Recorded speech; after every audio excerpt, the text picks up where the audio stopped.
Flipping like a pile driver move. Jake switch sharp, Cody's got the groove. They keep it real raw, never out of the loop. Step into somewhere, the wrestling troupe.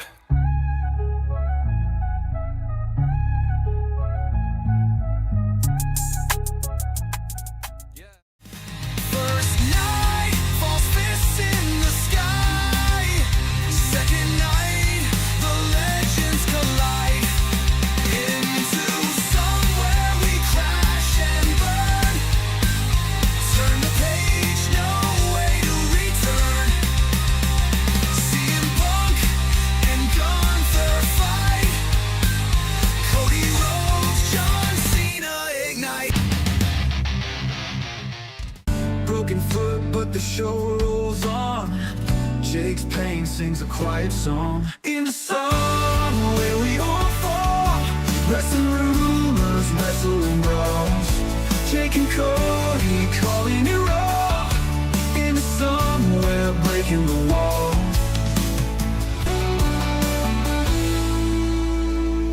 Eclipse a suplex, dreams and chair shot screams. Fans in the chat throw wild extremes. Jake's got crutches but his spirit won't bow. Cody laughs, Jake wipes his brow.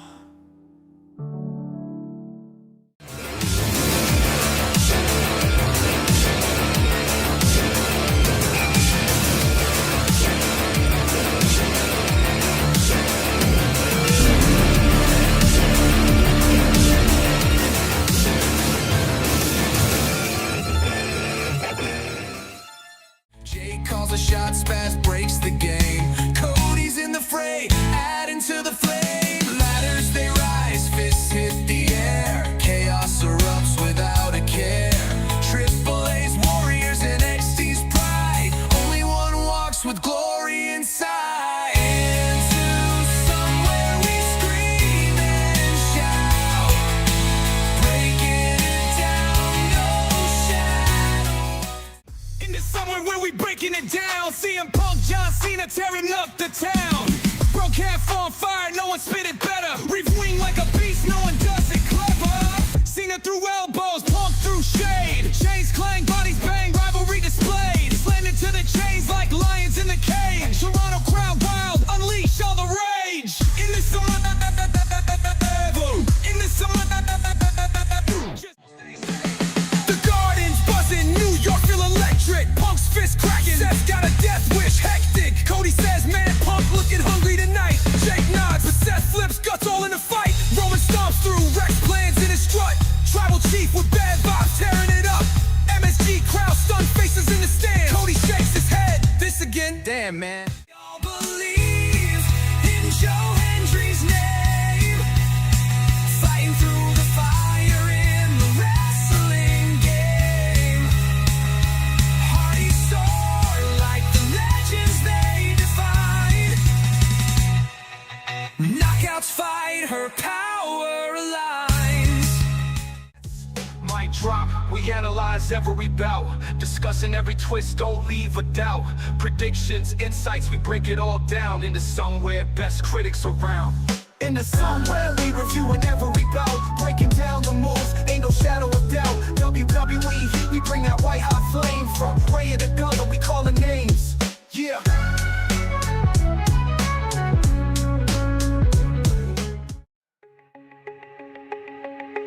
Turnbuckle tension, the ropes might snap. Jake calling spots, Cody's laying the map. Spaz with the bent, or a joke, then a clue. Breaking it down for the hardcore crew. Into somewhere wrestling minds collide, breaking down the chaos.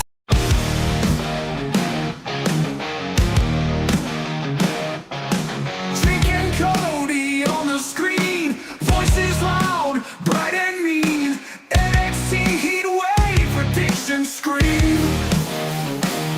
Forbidden door, wide open wide. Who's gonna win? Who's gonna slide? Talking matches true.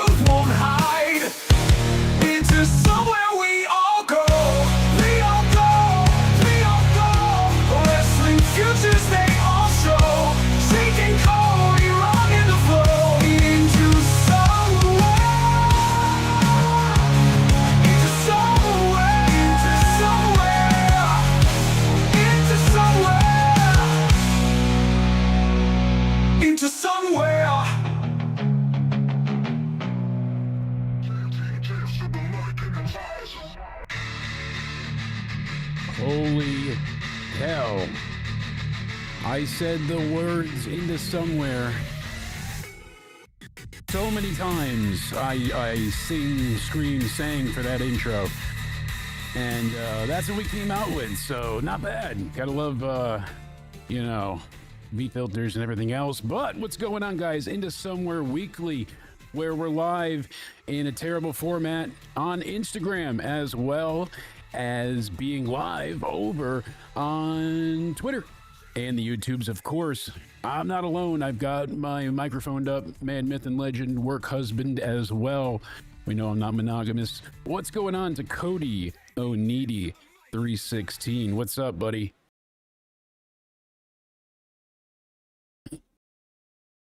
I can hear you now. They can. So, you know, had to make sure that happened. But I was just putting my mic down on the table to see. I don't know if it's coming in clear. You're good. I can hear you, so that's all that matters. Hopefully everybody's doing well. August 20th, we've not been live for 2 days. I had to go ahead and have a little bit of surgery the week before, and then on Monday they had to go ahead and swap out some stitches and casting and stuff because of all the bleeding. That thing was adhered to me like super glue, and their genius idea was, let's cover your foot in peroxide so the blood doesn't adhere. Right. Okay, yeah. So it felt like pretty much a million bees just, you know, stinging me incessantly. It was lovely, those bees. It was not fun. So we got through it. We're here. We're live now, eventually. Hopefully everybody's doing well. I am tongue-tied and exhausted, but here for you guys because we've got a bunch going on. Spaz and I are going to be doing some previews for other stuff later, but today we're talking about Forbidden Door. We've got Heatwave. Before we get into the, I know we're doing predictions, but yes, sir. Predictions. Do you just want to get into the Women's World Title picture real quick and who are likely candidates to potentially be the next champion? Yeah, we're going to kind of touch on that too. So it's been interesting to say the least. First, did you want to? We're going to go ahead and, yeah, we're going to start there. But it also kind of coincides what I was talking to you about earlier and how so many creative plans have to been reset. They've had to be adjusted, thrown out entirely just this year alone. And I feel like this year we've seen quite a few, like, I don't want to say rising stars, because there's someone like Chad Gable has been there for a long time, but someone that's finally getting the TV time amount and publicity they deserve. I mean, he wrestled twice in the same day at Worlds Collide and Money in the Bank. Well, I mean, El Grande Americano the first did, but still, that shoulder injury disrupted. Are they all the same person? Now we've got multiple El Grandes because of it. You know, Rey Mysterio is another one. There's some likely suspects who could be El Grande Americano. I think we have a few ideas, but his most recent interview, all in Spanish, was great. So whatever they're doing over there. Some say it could be Ludwig Kaiser. Some say it could be Mark Henry. You know? It could be. Never know. That's for sure. So, I mean, we got to see. Always got to keep that mystery going. Yeah, exactly. What if it's Omos? Restart my buttons and see if that helps, because this thing is just crap in the bed. Omos. El Grande, I mean, it would be El Grande, so they're not exaggerating there. Mm-hmm. I mean, it could potentially be Omos. You never know. You don't. We'll see. You know, I think the bike's still coming through because Wavelength didn't crash, but everything else did. So one of them days. There we go. Got the IMs in because the wife's a sweetheart. No more buzzing. Well, I'm gonna name off some wrestlers. Yeah, who do you think is going to replace Naomi now that she's got Slim Jim in her Big Jim or Big Jim in her Slim Jim? I don't know how you want to put it. Exact opinion. I'm going to give you names. Give me yes or no. Then we'll maybe like get into a little game here. Stephanie Vaquero, should she be the next Women's World Champion? I know she's fighting for. I honestly say yes. People say it's too early. Because, I don't. You saw that debate with me on Twitter. Someone. One of many debates occurring with Naomi being the target involved. Yeah, no kidding. I've seen some interesting ideas to keep her involved as well. Have her be the route to Jimmy's heel turn. She could be a great voice in his ear that's messing him up. I agree. I saw people talking about that. I saw some videos. There's a lot of good speculation, and then there's just people blindly hating. She was pregnant at WrestleMania, though. So when Rhea and Bianca walked over her stomach and stomped on her. Maybe they were trying to help her. Just saying. But would they have Naomi on weekly television though? They don't have No, people she like does. Liv She could be Morgan from on home. television. All she has to do is be represented by a picture on the phone. But it keeps people like, oh, Naomi's calling Jimmy before every match, before every segment, and he They goes just from turned nice Jimmy to face more serious. recent, though, right? I don't know if they would turn him instantly back heel. I mean, you got a lot of goodwill with this baby thing. Do something with it. You got some eyes on you, but Let's meet some people because this is the one I want to start with first because yeah, you saw that. you said with Stephanie. I don't think it's too soon with her. I think Stephanie is perfectly timed right now. I don't think so. You don't think so? Give me your reasons why first. Why are you against her getting the title? She still hasn't been like a main feature every week. You know what I'm saying? Like, who is she gonna feud with? Like, what? Just to get a dream match with Rhea? There's more stories behind someone like a Roxanne Perez or Raquel. Not just because I'm a Judgment Day fanboy or whatever who you want to call it, but I'm talking about interest level and storyline. Because if Roxanne wins it, yeah, no, I get that. She's gonna win the Royal Rumble, right? So if Roxanne wins it, she's gonna go on this run and maybe try to be the leader, quote unquote, of Judgment Day, and Liv's gonna not like that very much. And if she's coming back to win the Royal Rumble, then that's gonna cause tension between them. Or people pointed out a better point in a better story because there's a lot more history between Raquel and Liv Morgan. I'm only speculating if Liv Morgan's winning the Royal Rumble, like the rumor is. Yes. So I say that Raquel might be a better candidate to win the Women's World Championship because there's a lot more history between her and Liv. And Raquel's gonna get this ego problem where she's gonna be like, wow, well, with Liv around, I was just a sidekick, but when I'm just here, I'm actually winning main event gold. Right? See, Raquel doesn't feel like she's there yet. That to me, but not quite. I see the point behind it, but Raquel needs some elevation. She feels more like she should be facing Becky for the mid-card title. Don't you think she can think in her head though, wow, without Liv around, I'm actually getting oh, she could, but to be this, taking it from vacant, the next champion, the inaugural baby mama's got to go ahead and put it on the shelf championship. I say Stephanie over Raquel drastically. I say Roxanne, that's one that's too soon. See, Stephanie came in from already working at a very high level in other companies. Roxanne, that is true. Is a prodigy, but she came in green as dog shit still. And Roxanne was extremely impressive in NXT. She did amazing things. She accomplished great stuff.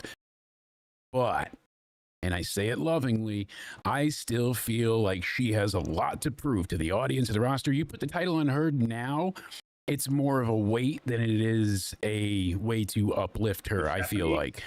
No. Roxanne, yeah. Stephanie has been a champion worldwide.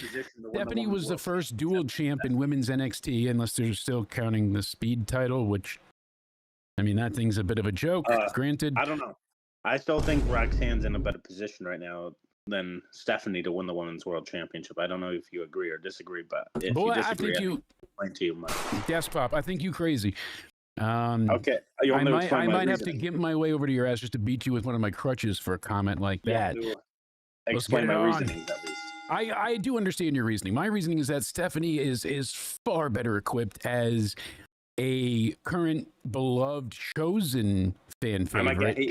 She got that title, like Karrion Kross, like many others, like a Mysterio. She earned that.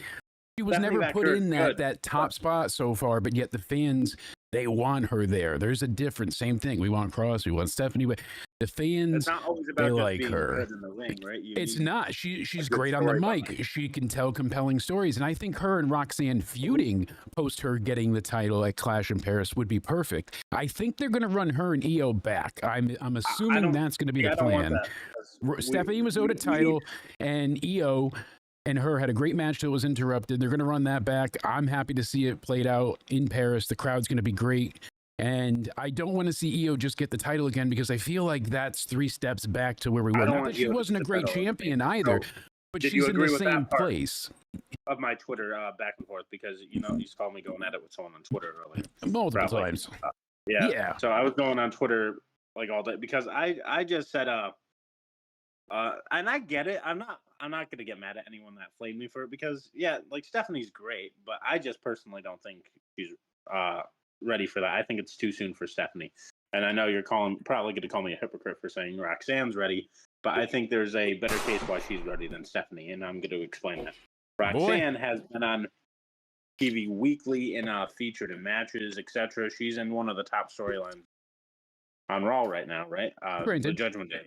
I don't disagree, but she's been in the ring with like all the top stars now. Rhea, especially, she's going to have another match with Rhea next week. Yes. So I think she's just in a better position right now. I think she's in a good place. It's going to take something at this point in time. She's going to have to go ahead. There's more story behind either Raquel or Roxanne winning it than Stephanie. Yeah, granted, I get that. So I'm hoping that they manage to continue to do something compelling, but I don't see Roxanne being the one to take the title. I don't. I think you're blinded by your Judgment Day love, honestly, dear. No, it's not. I don't think I'm being blinded by my Judgment Day love because I don't think you can give a better reasoning for Stephanie, honestly, and that's no hate towards you either. I don't think there's a good enough reasoning why you think Stephanie should win it over Raquel or Rox. Yeah, because she's in a higher valued and viewed position than either one of them. The World Tag Team titles for the women's is kind of nothing. It's a moot point. It's not really elevating anyone. Okay. It's on Alexa and Charlotte right now. She's got stories going on. Nothing in a main roster feud, but she's had once she went ahead and she won the match. The battle royal that they had at Evolution 2. She's been set, so she hasn't really needed to do much. She's just been kind of a figure you see because she has a match already coming at Clash versus Naomi, so we thought. Now Naomi, relinquished the title. We're going to see who. I don't know. I don't think she probably would have won it there, but with the predicament they're in now, I figure they can do more with Stephanie than they can anyone else. She has more of a global appeal. She is less pigeonholed with other stories that involve other people, so she's freed up to face whomever she'd like. Essentially, Judgment Day really kind of all is contingent upon Liv returning. And that's kind of like the main crux of my original point here. Her shoulder injury on Raw messed up so if you want many to win things. It for a few months, fine, but what's going on, Casey? The title needs to go on Raquel or Roxanne, right? Oh, I don't disagree with that. I think it could happen and then Liv gets it. But for her to take it right now at this point, no, because then you would get Roxanne. I think Roxanne feuding with Stephanie is better. I'm still hearing Liv is at the Rumble. It seems like my argument goes out the window if she's not winning the Rumble, though. She's going to be taking that Saudi Rumble home, it seems like, January into February 2026. And okay, so she is slotted to win it right now, right? Yeah. Think about how plans changed, though, because of her. They had to rewrite most of Evolution because it was written around Liv Morgan. See, I don't even know if, it's crazy how much plans changed because the rivalries and stuff, because Rhea was back to feuding with Judgment Day kind of before Liv got hurt, so who even knows if Naomi would have been Women's World Champion? It's crazy how much Liv changed everything. Yeah, look at Kevin Owens though, and what was supposed to happen with him at Mania. Him and Randy Orton led to him and Joe Hendry for a 3-minute match that people lost their minds over. Ilya Dragunov, he was supposed to be the mid-card champ for that point in time. And then he was going to go against Gunther. And at a house show match, he ends up, having that, what was it, the torn ACL, I believe it was. They were planning stuff with Apollo Crews. Noam Dar, seemingly he comes back. They break up the metaphor, and then they're going to go ahead and have him win the cup back. He's got, the Heritage Cup, and then leg injury. We saw Zoe Stark injured on Raw. No, she wasn't going to win the triple threat there when she was facing, who was it? It was Kairi Sane and Rhea, I believe. I know it was Kairi. But she had a plan for bigger and better things post that. So I'm curious where she was going to go after that point, that point in time where she lost the match. Pretty deadly. Elton Prince we've lost for a bit. Tama Tonga and, others. Well, who else was injured? One of the other Tongas, Tonga Loa, I believe was. And it's been crazy. What's going on, Costanza? I saw you over on Instagram. Glad to have you here on YouTube as well. It won't matter what they do next year. They're going to gift that belt back to Naomi the minute she walks in the door. I think so. And that's kind of the thing. I see Naomi returning. I mean, WrestleMania might be a year. That's soon, but I bet you they could make that work. They might wait and do it a little bit after because it's hard to leave, and get back in ring shape and all these things. But so before we get into the predictions and stuff, so you're set on Stephanie winning? I'm not set on Stephanie as her being the only one, but she's the one that makes the most sense right now. I'll give you some more names, I guess. Rhea Ripley is not a bad choice because she's an always choice, but she's kind of like turning into a bit of a Becky Lynch. I don't want to just give her the belt because she's your top women's star, and it's just. I don't want to go back to Rhea right now. I think she's fine. I think there's a better story to tell with Stephanie so far. I think there's more people like her and Roxanne feuding. They could do that for months. And with the matches they've had previously being so great in NXT, there's a lot that they can do with each other. Because if Stephanie wins it, she's going to just drop the title to Roxanne anyway, right? Yeah, and we don't know 9 months from now what will happen with WWE. I mean, Naomi could come back and completely have lost her spot simply because, I mean, that does happen. They wanted to do this, but they had to falter and alter. That was one of Cody's main worries when he tore his pec. He's like, having this match with Seth, I have all of these plans. He was supposed to originally get Money in the Bank was the rumor, right? And then goes ahead, tears his pec, has that incredible Hell in a Cell with Seth. They're 3-0, and we'll see. So I feel like Stephanie's, they could make a case with her being a champion, which her reign was not long in NXT, but with the double champ, with the North American title as well, that she was very, very over for, shock loss. I think that it would be a way to, I hate using the term all the time, strap a rocket, but it would be a way to elevate her stock greatly. She is one that has, as you said, I think could use a little bit more TV time, but she resonates greatly with fans. She has an immense fan base. People react to her matches very positively. Like that. Just give me yay or nay. Yeah. We'll just do a quick yay or nay before we get into predictions, and we'll just settle from there. Asuka. See, with Asuka, I don't feel like she's yet there either. Like we're getting somewhere, but not quite. Bayley's another one where she's in this interesting story right now, and with her, it's interesting because there's a lot they can do with it. But I don't see her ready to come back yet in time to take the title by Clash, and I don't know. I want to say yes. I want to say like, all right, that's absolutely what needs to happen, but that's not yet what I'm seeing. I know she's women's intercontinental champion, but this isn't the first. Oh, this wouldn't have been the first time that she's had 2 titles. Becky Lynch. Yeah, I mean, because I am interested in Bayley, and I'm interested in Becky, but I'm interested in Becky not having the main title. I want her to keep doing what she's doing with this belt and elevate that title even more as well, because Lyra being the inaugural champ, it wasn't a bad choice by any means, but it certainly didn't make that belt feel in demand or hot. No offense to her, I think she's an amazing wrestler, but I know what you're going to say with this one. I'm just naming the entire women's Raw roster, not entire one. Ivy Nile. Yeah, I mean, I don't see her as main champ. Io Sky. Io Sky, I don't want them to go backwards either. Same thing with like Rhea. I feel like Io doesn't really have much to tell right now, so her being involved in that sells it a little short. I'm going to say no as well. I retain. No. She's going to injure somebody else. Lyra Valkyria. An interesting name now that she comes out of this women's IC title 3-way that they've had with her and Bayley, and she doesn't entirely come out of it worse for wear losing because of how it all went down. So I wouldn't be thrilled to see her be champ, but I can see them trying to bring her up. Who else? Maxine Dupree. No, not a chance in the. No, that's a David Arquette moment. Ooh, now here's a catch. If they let me talk to him. Let me tell you. Yeah, we're gonna go ahead and say Natty needs to, not Natalia, Natty, the one that was punching faces and decking people. The Intercontinental Championship. Yeah, she needs to make a return. She needs to go ahead and start dominating. That's all there is to it. need to see her destroy. That's got to be what happens, honestly.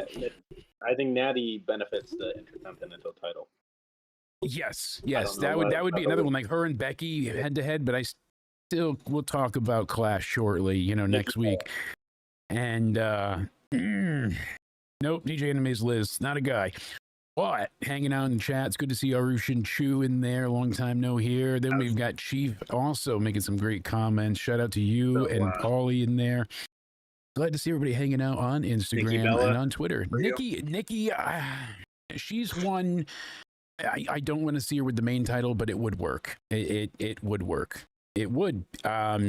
She has the agency as far as like her talent and she doesn't have like a huge depth of matches that are amazing, but she has a history, so she has a lot of distinct strong fan base that would be excited to see her with the title.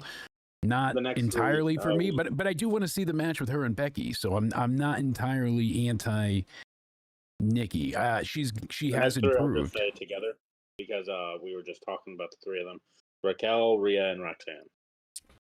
Yeah, see, Raquel and Roxanne, the two of them, they can feud for the title afterwards. There's a lot of story to tell with the Judgment Day breaking up. Gonna side with Roxanne over Liv when Liv comes back, right? Seems but here's like the issue here's the issue with you do that, because why would Raquel do that? Just be in the same situation where she was with Liv? Just be a bodyguard? Well, it depends what's on the line. Depends on what they're doing. That's the thing here. So that's why I think Raquel might benefit more with that women's world title, because if Roxanne's just the women's world champion, I think that Raquel's just in the same pickle that she was with Liv, and then there's no point of betraying Liv if you're just going to be doing the same thing for Roxanne, right? Yeah, no, I get that. So, I mean, it depends on where they're at. What are they going for? What is their options? What's their reasoning? We don't really know, but sure. I can't help but say no to all three, Marie included. Because Raquel has the women's world title, I think that would be a perfect reasoning, saying, see, without you around, I gain success. It could be, but I mean, maybe even a title match might do it. I don't know if she necessarily needs the title, but out of everybody, I'm still going to go ahead and I'll be a clown. I'll stick with Stephanie. That's my go-to. I'm sticking with it, and I still think that's probably where they're going to go. No. That's what's happening. But it's definitely ones that I'm not going to be in. You're not going to be happy. I mean, Clash in Paris right now, we've got Cena and Logan, which will be a lot of fun. Face Cena now. Sheamus versus Rusev in a good old-fashioned Donnybrook match, son. We got Roman and Bronson Reed, which was officially announced today. Pierce made it official. He's like, by the way, you guys are just really screwing everything up for me. You're fighting. I got Rusev and Sheamus. They're f***ing everything up in the back. We got to do something about this. So you get a match. And everybody can f*** off. Love it. Then we're getting Seth versus CM Punk, Jey Uso, and LA Knight. I'm excited for this. I would love to see LA Knight. Let me talk to you. Yeah, come out with the title. No, that's not going to happen. Seth will retain, but we'll see what else is going to be added to the show. I think Jey, because we still have the Stephanie Vacour versus whoever for the Women's World Championship match. I mean, it was pulled from the lineup. They still might say it's not happening at the show now and do it maybe at. It could happen, we're seeing WrestlePalooza, baby. They're making that a big thing. September 20th, going head to head with All Out. And you know where that is, right? Where is it? Yo, we clutched up in Toronto. Elimination. That's right. They're back. And Spaz will be in the Dome in Toronto. In the Dome? We clutched up in Toronto. That's right. Still a bop. I'm curious if they're still going to have the women's match, but they put the chamber in the Dome. Up in Toronto, elimination chamber. That's right. Everyone, if you wanted to know that, they put the chamber. Is there any big takeaway from Raw this week? Raw and NXT were not bad by any means. They were overall entertaining, but there's like nothing memorable. Everybody made a joke like Sunday, Monday, saying like, oh, we're going to see, the Vision come out for a 20-minute promo in the beginning, and then the end it's going to be a beatdown. And if you've seen this past Raw, you've seen them all lately because the same, just constant, like same bullshit over and over. It's like missionary position every single, Every single week. I'm not one into BDSM. You know me, I am usually kind of vanilla, but I'll tell you what, being in a massive amount of pain with sex, I see why. It's like, peanut butter and jelly a little bit. I get the combination. The more you hurt, the better everything else feels. Jesus. But sign me up. I'm telling you, I wanted Raw to be better. I figured they would have something besides the Naomi announcement. Everybody was already speculating this. It was basically all but known. The late great Tommy Dreamer. Then he's like, I know he's not dead, but he should be. Yeah, crazy. Jey Uso pulling the New Jack, coming out with the Bad Bunny, carriage of weapons, as we would call it over yonder in the pond. He went ahead and had the shopping cart filled to the top of that trolley with everything we needed. And that was a really funny, nice touch to it. But besides that, the main event was just kind of like, oh, when is everybody else going to come out? And then we got our, trains on board. Choo choo. Here comes the station. Main event Raw. LA Knight, CM Punk, and Roman Reigns get out. And they ran down and closed the show. And, it was a high note, certainly, but it just didn't feel exciting, maybe because of how much of a foregone conclusion it was that this is how it was going to go down. It just ended like every other week. Yeah, Raquel and Io was good, but Rhea got involved, obviously, to do the save. That's another thing with Raquel. We want to call me Judgment Day biased here, but Raquel has been on a track lately of putting on great matches. She has been delivering for a while, and a lot of it is also who she's been working with. She's been having more time, and she's been sticking to her role. Eventually, you mash shoulder, you have to act like a big man in the ring to pull it off, and she's been doing it. So eventually, you have to people have to give her credit instead of just saying, "Oh, it's who she's working with, who this person, that person." You know what I mean? I think eventually, if you're just going in there with everyone, it takes two to tango. So that it does. That it does. Paul Heyman doing his little ECW tribute, because obviously they were in Philly. It was cool. But we've gotten so much of this over the years that it doesn't really feel special anymore. Raw was just a snooze. No offense. Yeah. Dragon Lee and Mr. Iguana, the non-title match with I was going to say tag match, and I said non-title tag match. He's fun to watch. And did you know he's got an iguana? Oh, does he? Layeska's pretty badass. He's very, I don't want to say one note, but it's like four notes. He comes out, does a little kick up with the thing, he catches it.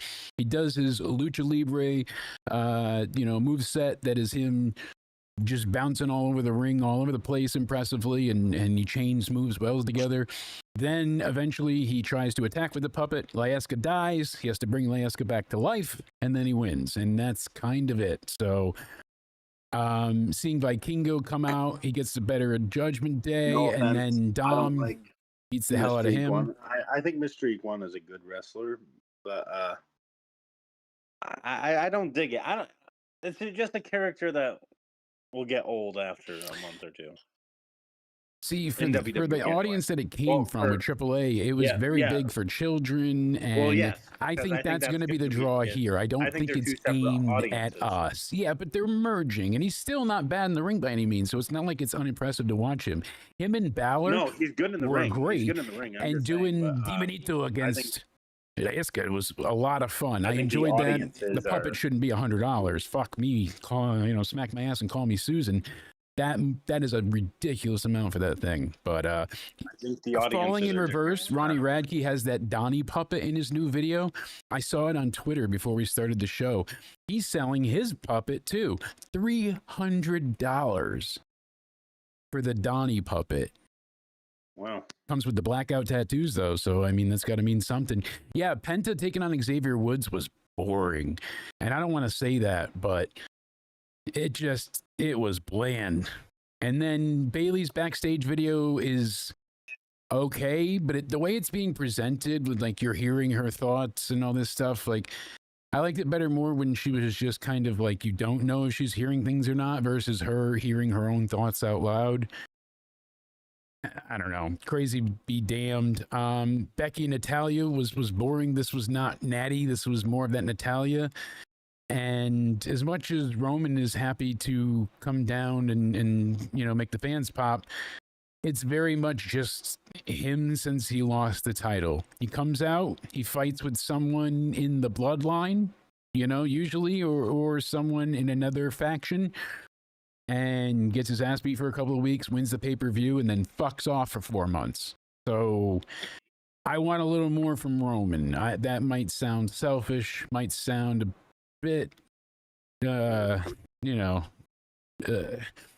don't want to say crazy. That's not the right word, but I mean, yeah, granted, he's there, but with such a light schedule as is, I mean, they really he should be having great stories in between, not just coming back because he's like, all right, yeah, you come back, you're going to be a helpful, one to even the odds, sure. But you beat these guys at SummerSlam, and then they went on to have their leader win the title. Like, where were you then? Did you get on the jet already? Like, what happened? So yeah, I don't know. Raw was decent, like 6.5, maybe even a 6. Not terrible. Again, people hear that number and they're like, "Oh, it's not a 2. It's not even a 4. It's a 6, 5, 6 in that range." I can accept. I would give a 5. You know what? 5. You're a 5. I'm at a 6. I see that being fair from the both of us, judge, jury, and executioner. Well, Paul Triple H Levesque should put on better shows every week because he just books the same shit every week now. A lot of it has been very reliant on the bigger talent, and yeah, Roman's going to retire the next few years. He's not going to be doing this forever. So it's called the vision, but they don't seem to have a vision for them. I don't know. Their vision was to make Seth champion by any means necessary. Yet they won the Money in the Bank and then did it the way everybody else does it, by a surprise that this time wasn't necessary. Granted. What else? So what's their future goals now? Just get more titles for the other guys? You figured they'd be going for the tag titles or 2 singles, like something. They'd be going between shows to take other champs from. I don't know what they want to do. I swear I'm watching the same show every week. Kind of feels that way, sadly. Kind of feels like that's the case. But I want more from Roman. When was the last time it didn't end or start with Seth? I'm seeing a mixture of those people ending and starting the show with some sort of bullshit. Yeah, beatdown or some type of angle. I don't know. I mean, predictions though. On to something a little more interesting. What do you want to do for predictions? Well, first, actually, hold on. I'm gonna give you, because I'm not sure how much you saw, but NXT was kind of in the same boat. Even though this was their go home show, Josh Briggs and Inamara had a Philly street fight. And it was gritty. It was hardcore. They really beat the goddamn piss out of each other. And it just kind of left me not wanting more, but just feeling a little lackluster. Like, as hard as they were striking and as hard as they were putting effort into it, it just never made me pop. I wasn't overall excited for it. And that's also because Briggs has just been boring the shit out of me. He won, and kind of, I guess, undeservedly so. I mean, they put in the effort in the match, no doubt about it, but the match itself wasn't enough to get there for me. Ricky Saints, Jasper Troy, this was a semi-okay match as well. Here's the thing. Jasper Troy has lost so many times now. To Javon, to Ricky, we've seen him over and over lose matches, and I know he's supposed to be this gigantic monster, and I don't know, there's something deeply, missing there. He's just not believable, and I know it's not all about win-loss, but anytime he's supposed to prove himself, he fails, and it's Solo Sikoa all over again. That's my issue with him, is that there's no character. We don't know anything about the motivations, wants, or needs with the MFT, just like we don't with the Wyatt Six anymore. I thought they'd be developing then. Rumor has it we're getting a War Games match between the two from the SmackDown side. The Wyatt Six taking on Solo Sikoa's My Family Tree. So the Tongans and the Wyatts could be bad. I mean, lack of star power there a bit too, especially If with that Solo being the happens, big guy. I might not watch. I probably will, but holy sh! We'll watch, but we'll criticize. Who's I booking? Is Vince back? right. Hey, it hasn't happened yet, so we'll see. That's just current speculation of what's planned, but You we'll know, see how it I plays think out. this is the real Triple H, though. I think this is the real. No more of this. We'll get into the Triple H era, Santa. This is the real Triple H. He's a mediocre booker. Yeah, That's the what he things is. that fell into his lap and how it worked, He do what- basically. He shows what kind of booker at first is like, let me get my good reputation out there. But when he's just in there making the money now, he doesn't give a shit anymore. It's just typical Booker 101. He's like Tony Khan. Like, all they care about at the end of the day is money. And They then don't give a shit putting on good shows. we've got Javon Evans and Obafemi basically are going to be the ones facing off after Trick Williams took on Javon to see who would go against Obafemi. Trick's the TNA champ. He should just be worried about defending that belt. And then they had, I know with everything the way it played into it, Evans is always the ultimate underdog, but he doesn't feel like a threat to Obafemi. No matter how fast he is, like Obafemi's going to destroy him. It's such a foregone conclusion. And this was a good main event, well wrestled, but just so misguided. I didn't really want to see the TNA champ take on the NXT champ because title versus title, unless they're both on the line, is often tricky. And we've already got, multiple champions in house. We don't, JC's got the women's belt from TNA as well. So I don't want to see that be the case with Obafemi. Also, I just keep to the NXT side. And him and Javon, I mean, we've seen it in Triple Threat and whatnot, Stand and Deliver. Oi, oi, oi.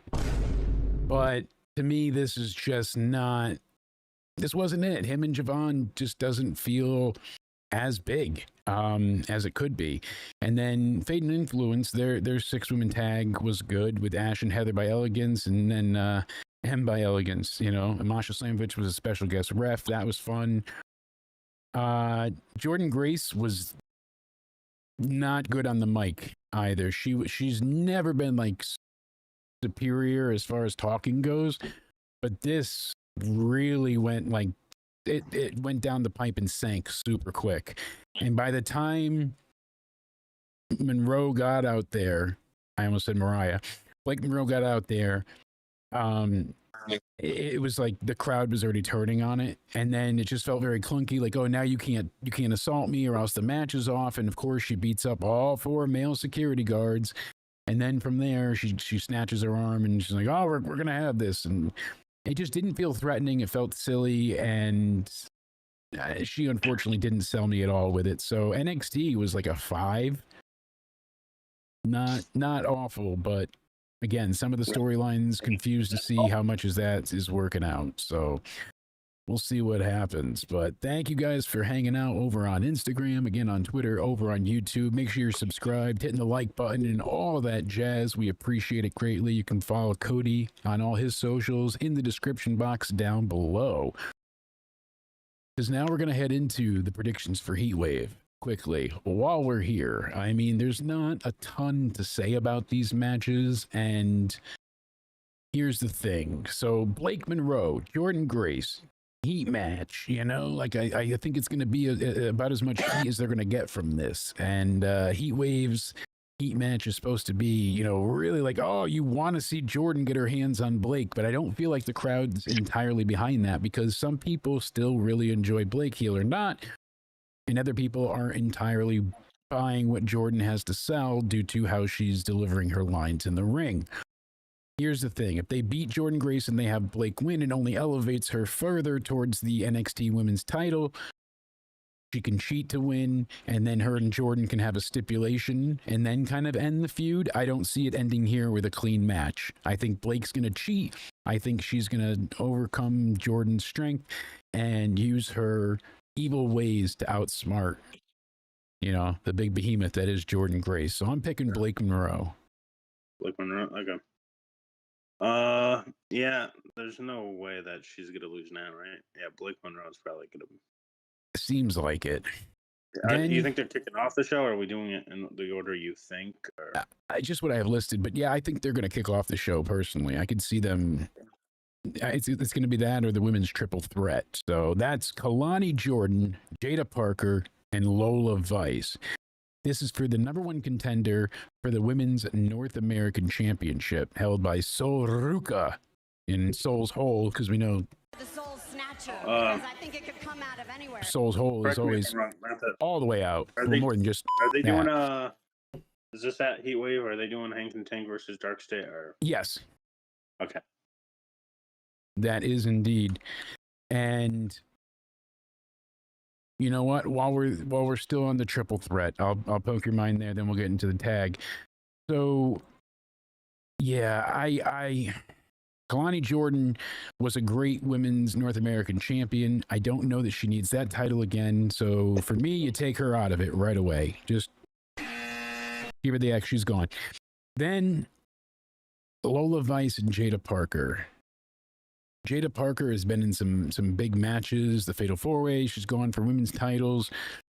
Certainly would be nice to see her with a singles title, but I'm going to chuck her out as well. Leaving Lola Vice. I want to see Lola Vice take on Sol Ruca. I think that's an interesting match. I think the crowd is big behind Lola Vice as well. Face versus face works in those instances because it seems like there's dissension between Sol Ruca and all they've endured. You can see how they play up on that, but I'm picking Lola Vice out of Kalani Jordan, Jada Parker, and Lola. What about you, sir? you don't think Jada Parker will win? I had considered it, but I don't. I don't yet. I mean, she could, and I wouldn't be upset, but Okay, I'm gonna go with the safe route because I've been too risky and saying, oh, yeah, I've been too risky with my predictions lately. We'll go with Lola Vice. all right, you're switching it up like Well, I am. I think Lola's a good yeah, well, choice for that one. Honestly, Yeah, she's been impressive, and she's well delivered, and I think since she's been out and about I agree. with the AAA brand, she's been, on the YouTube scene. She's been more in the popular mindset zeitgeist kind of idea. So people are seeing more of her. And they said Isla Dawn made her AEW debut tonight against Megan Bayne because they're taping Collision as well. So good to know she made it over to AEW. Good for her. I'm happy that she got hired. Isla Dawn is great. So glad they did that for her. That's a hell of a thing. Thank you for sharing that. We've got Hank and Tank taking on 2 members of Dark State. So I like that they have Cutler James continuing to say the gayest stuff ever. It's so fucking funny. Yeah. Like he is like really like, dude. Gotta start questioning the guy. Yeah, because you don't want us behind you. Like this is the 3rd week in a row now where he said something with great innuendo that Ric Flair would not be happy about. So he wants that ass. That's what he's all about. He's told Joe, you don't want me behind you. And Joe Hendry knew exactly what he meant. It's funny that they took the first week's comments of people being like, Jesus, that sounded out of pocket, and they just put it into his character. I think it's hilarious. I think it's going to be Sugars and James. So Cutler and, Shaquan's going to be up there for the tag titles, and I think Dark State's going to take it. I think they have a That's what I was plan about to with say. them. I think they That's want what to they- have the free bird rule with them where they can keep swapping it out. And I think they have a plan with them to do Well, I something think it big. depends on who it is in Dark State. Who did you say that? I think it's going to be Sugars and James. So Sugars and James. Okay. We'll go Dark State. seems like that's the right thing to do. Yeah. Then one of the matches that I think there's more of a again, plan with them than if you put it on Hank and Tank. I think you're right, sir. And here's the thing. We're getting another tag match here with Chelsea Green and Ethan Page. 2 of my favorites. I love Chelsea Green. She is worthy of all the praise she gets. She's great on TV. She's great on the mic. She's great on social media. Like everything she touches has been turning to gold. Ethan Page, again, helped find himself in NXT, managed to take the title in 40 days in, and now he's got the North American title that, people are like, why didn't you change it to the Canadian title? And he's like, why would I want to rule less countries? So always fun to see. What's going on, TSS? Glad you're doing well. Happy to see you in the chat. So I don't know. I like Tyra May Steele that she won. You know, hey, good on you. Let's see you more. And her and Tavon Heights in this match, like, it's not a terrible pairing, but you're supposed to want to root for the baby faces.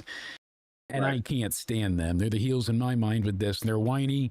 They feel like they're, you know, owed everything. They are mad that they haven't got what they think they're deserved to have. Is kind of the promo they gave. It was a bit awkward.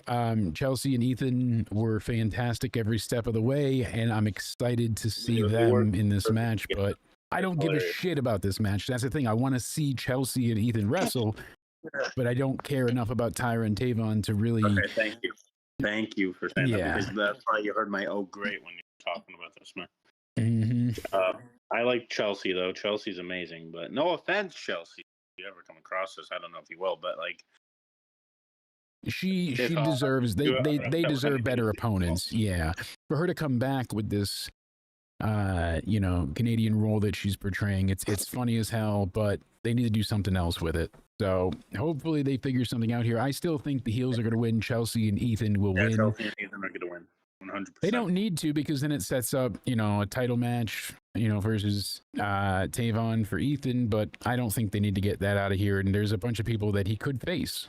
And then, of course, we have JC Jane in a triple threat against Masha and Ash by Elegance. And this is for the Knockouts title. I wouldn't mind. This is for the Knockouts title, which makes me wonder, are they actually going to take away the title from her? Do we see her, you know, finally be the single champ, no longer the double champ? Part of me wants to be like, yep, Masha will get it back. It's a big thing, but it's not. I think they're going to do that on their main show. What is it? Slammiversary, Bound for Glory, whichever one's coming up, Bound for Glory, I think it is. And I don't see. I see JC retaining. The you know, Fatal Influence is not imploded yet. We haven't seen them destroyed. I think there's other elements before she loses the belts and things start to implode. So I'm going to say JC retains here. I think that's the way to go. Masha, Ash, they're both great, but Jake's going to win, so I'm announcing my departure from the show, because how dare you? Okay, I'm kidding. But oh yeah, I have an ironclad contract, so I can't get fired or quit. So Jason's unfortunately going to win. You think so? I'm not Yeah. a big fan of Jason. No offense, but I like her promos, like her in the ring. She's continued to impress me. So I've just never, you know this, I've just never cared for JC Jane, but it's not that I dislike her. she's just not your favorite. I get it, and it took a lot because she was so in the background for so long. It was Fallon Henley pretty much in the forefront for most of it, and then it just kind of switched, and I love that it did. Shook things up. I like the way it's being portrayed right now. I like the way she's being utilized, and she works. A lot of people thought she would lose the belt, myself included, a lot sooner than she, you know, she's still champion, both sides. Crazy. Go. So, speaking of the remaining champ, Obafemi taking on Javon Evans. This is my foregone conclusion of the night for NXT Heatwave. Obafemi's retaining, no doubt about it. Oh yeah, 100%. I don't think. Some people are saying Trick is going to cost Javon, and that will cost, you know, him. I don't even think that needs to happen. I think Obafemi can clean against Javon Evans. You know. Oh, he could. He could. People are thinking it'll set up Trick and Javon for the NXT title, but maybe face someone from NXT. That might work better for you. We'll see. Yeah. Okay. I think that's Heatwave. Trick Williams. I think Trick Williams is ready enough to get called up to the main roster. Honestly. Yeah, we'll see what happens, but if we're talking about him getting involved in this match, I don't know. I don't know if you agree or disagree with that. It was funny seeing Trick going up and down the street, you know, in Philly, just roasting and clapping all over the fans. That was hilarious. So Trick Williams is an amazing heel, by the way. Being a hell of a champ. Which is funny because Carmelo Hayes is going to be turning face probably, right?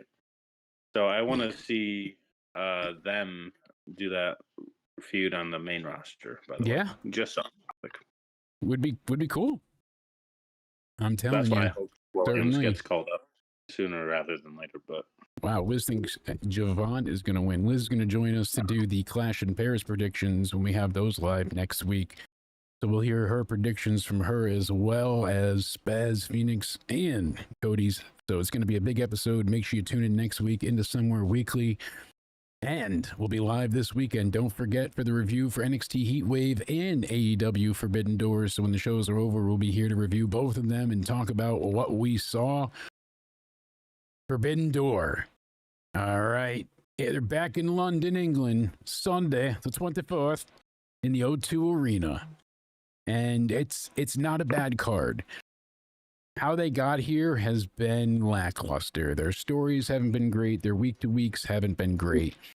Buster, and can we get rid of this Forbidden Door concept already? Because if you're going to have it consecutively every year,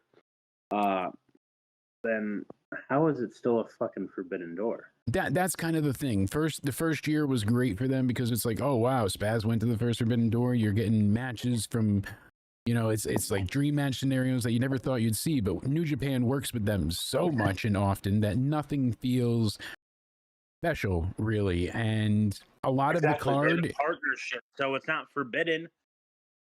Yeah, and I mean, we've got quite a bit going on right now, as far as AEW with their storylines, and the card isn't finished being built. So we've got like Lashley and Shelton Benjamin, the Hurt Business. We don't know yet until tonight who they're taking on in the Eliminator tournament. So we've got to see the winners there. I mean, there's still quite a bit of things happening that we have to, know the outcome for before we can go ahead and get there. But AEW is saying that Taz is going to miss the overseas events. Unfortunately, that does stink, but hopefully we get to go ahead and see him, back with them soon enough. I like Taz on the commentary side. He's usually entertaining, and for the most part, I do enjoy Taz on the headset. So they need to rename it Forbidden Whore. That might be smarter because, as Cody said, it is not forbidden anymore. I mean, we're getting quite a bit of, the forbiddenness being just, what did we already get? Oh, yeah. So most of it's AEW versus AEW anyways. Matches, they include a few different companies. They still include multiple AEW participants. So it doesn't feel necessary, needed, or well thought out. Now, we have Adam Copeland. Came back, finished all his pyro, saved his former best friend, Christian Cage, who was turned on by Nick Wayne, Kip Sabian, and all of his, entourage there.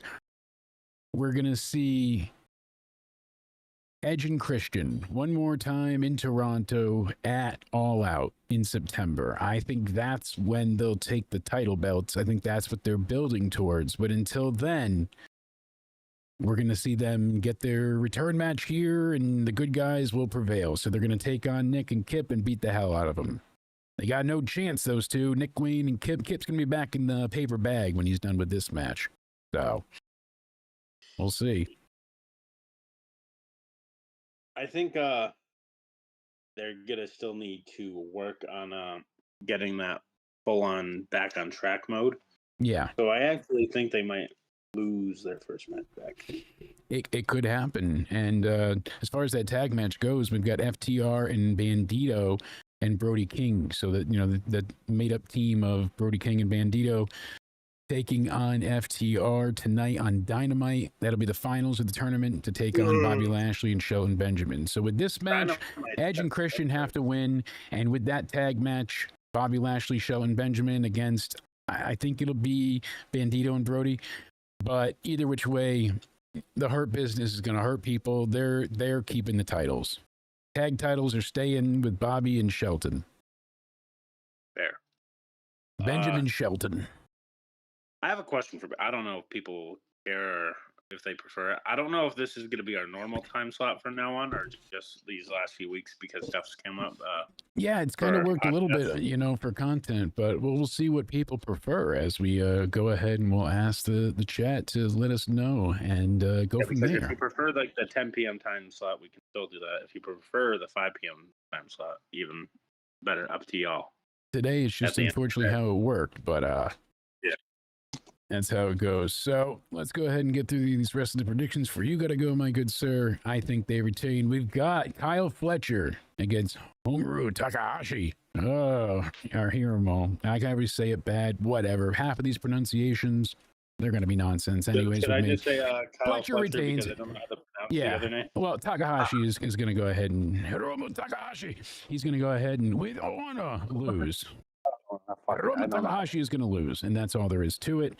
So I'm glad we agree. Him, Kyle Fletcher will probably be a decent match, but I just another one that I'm not feeling. So that's basically 3 of 3 because the tag match feels like a nothing.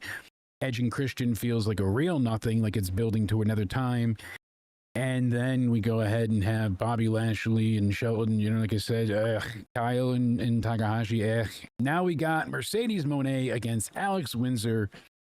And then she's going to be facing, I think they already announced Stardom, but they didn't announce CMLL at this point in time. What title is this for? I know she has This is the TBS Championship. TBS Championship. Yes. Alrighty. Because she has every title in existence nowadays. Yeah. So it's Persephone from CMLL. Mercedes Moné is defending the TNT title, one of 50 belts that she has, and then Alex Windsor from AEW, obviously. So we're just missing the contestant from Stardom. And yes, indeed, we'll let you know, Liz. It's I think going to be going back to late nights usually. That seemed to be the better time slot all around for people. But with all the doctors and the surgery, it's worked out having to go earlier so I could still meet Spaz lately. But we'll see what comes of it. Then we have Darby Allin, Kenny Omega, Will Ospreay, Hiroshi Tanahashi, and Kota Ibushi. That's a mouthful. Taking on the Death Riders. You got Moxley, Matt and Nick, Gabe Kidd, and Claudio in a lights-out steel cage match. You have a 10-participant steel cage match. So you got 10 guys in a steel cage. That's already going to be clustered as fuck, clusterfuck. Then you're going to go ahead and make it a lights-out match. So you're going to have weapons and bullshit galore. Are they going to stay in the cage? Are they going to fight all over? Is it going to be pinfall only? I don't know how this is quite going to work. I'm sure it's going to be some type of crazy, beautiful madness, but I'm not really sold. I'm not. Take a shit, maybe would have been a better choice in here. There's a few others that I could have seen names switched around for. Kota Ibushi, Hiroshi Tanahashi. I know it's Forbidden Doors, so they got to get them involved, but doesn't quite fit the story. I understand the kinship they have with Kenny. Okay, fine. Ospreay coming back. Darby's already still trying to take out Moxley and anybody that teams with him.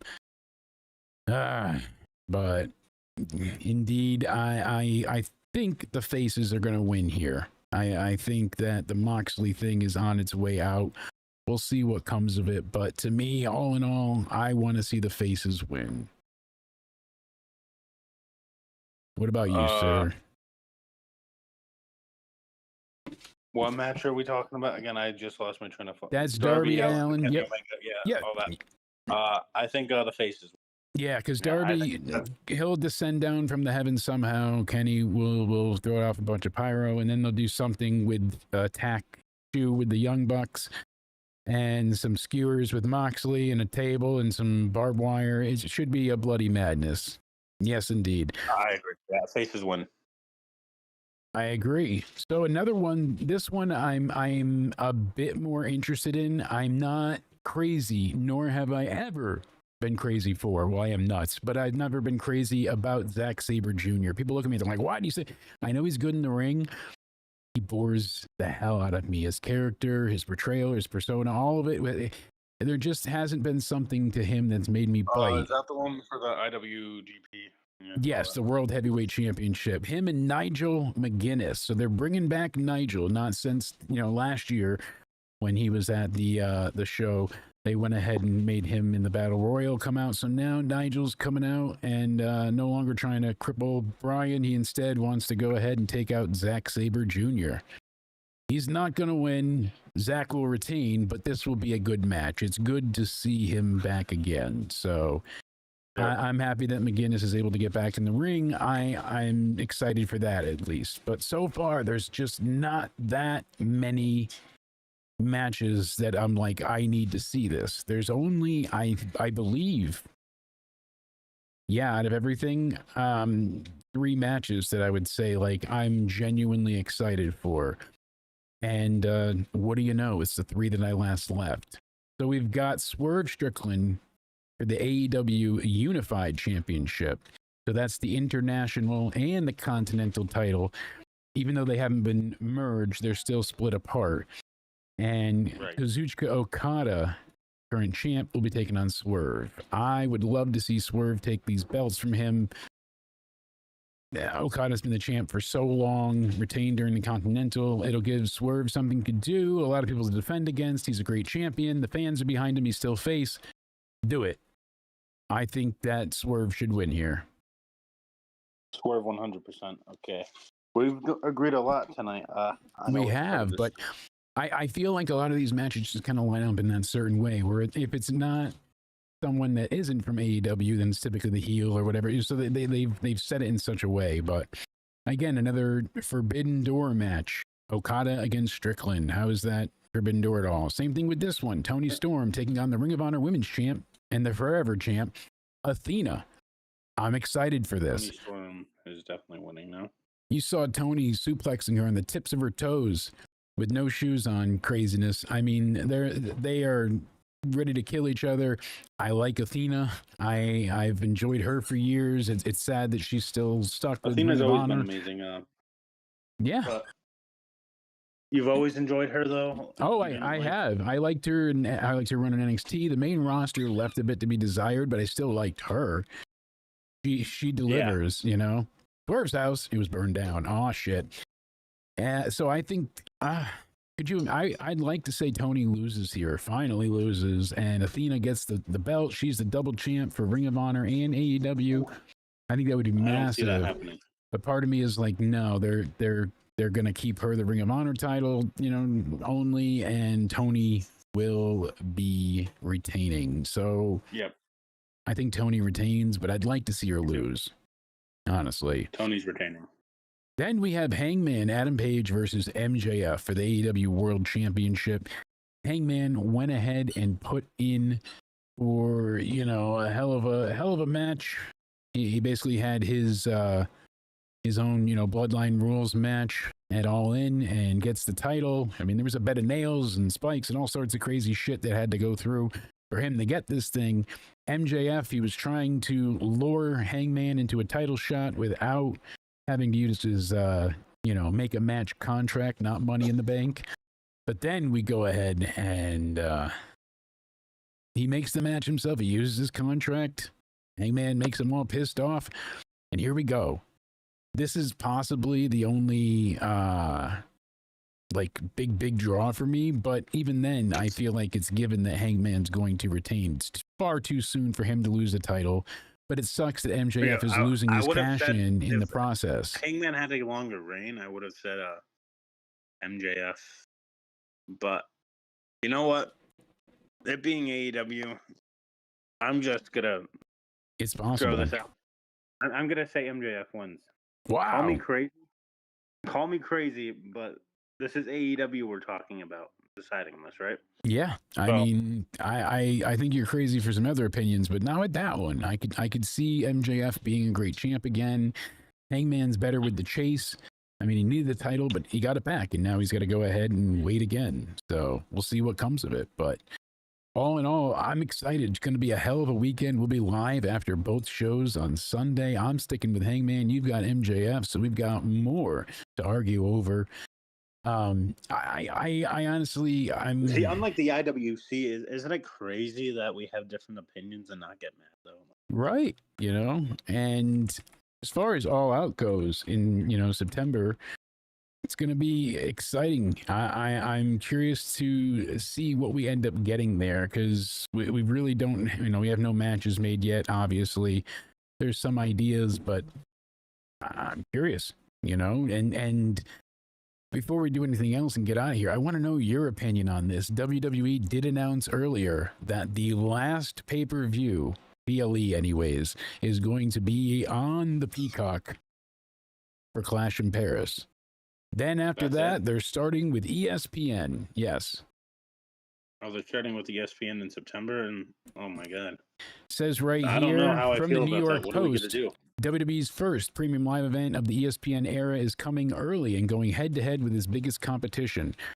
The first ever WrestlePalooza from WWE will air Saturday, September 20th from Gainbridge Fieldhouse in Indianapolis. YouTube TV isn't.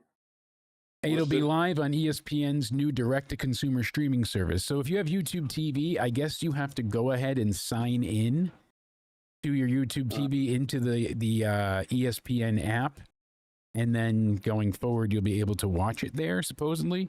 But Yeah, that's what I I don't have YouTube TV, so I'm going to have to pay $30 a month for that.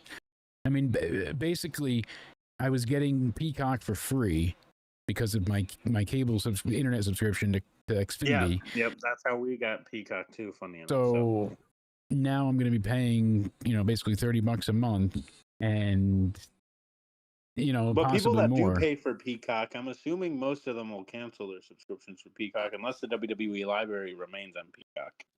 That's the thing. No one is sure yet where it's going and what they're doing with it, but YouTube TV itself is not included. You have to have a subscription to ESPN inside your YouTube TV for it to count.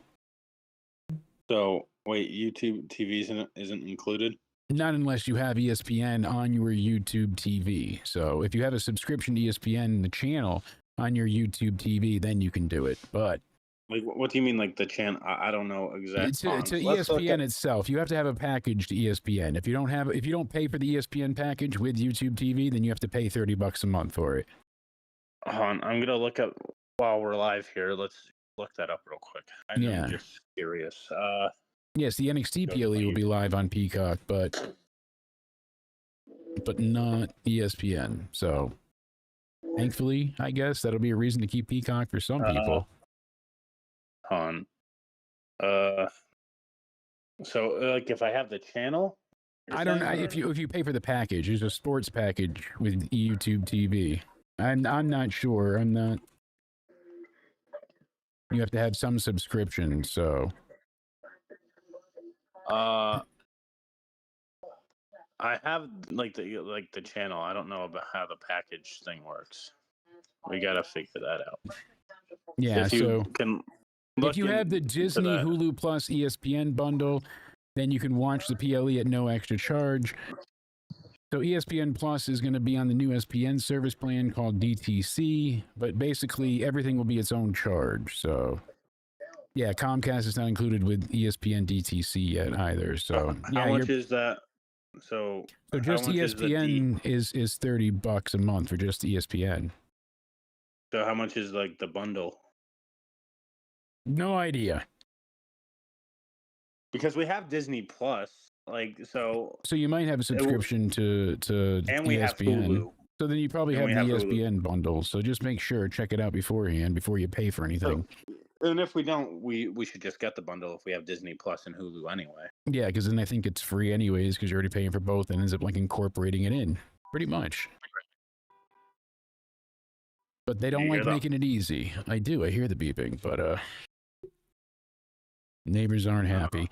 I'm telling you, that's why we just tolerate you. I probably didn't like my women's world champion predictions. Possibly not. After me. Yeah, all in all, John Cena said he's set for WrestlePalooza, that his heel turn was a complete failure. And that... He said that himself? Yeah. Oh, yeah. He said it failed, and that's why he said it publicly, pretty much in his promo. He stood by everything he said. It was, not a great story, and unfortunately not anything he wanted. I think he was shitting on The Rock again. Partially, but in a fun way. I don't know. I think he can get away with shitting on the executives and the board because they're gonna fire Cena. No. I mean, anything's possible. So people are debating: is Cena pro WWE or is he pro Vince?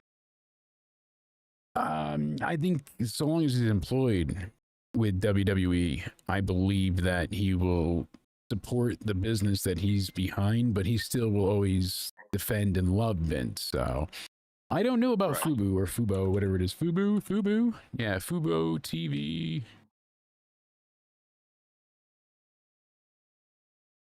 Let's see. Watch ESPN live stream online. You can get a free trial or if you have it included with Fubo's, it says start watching.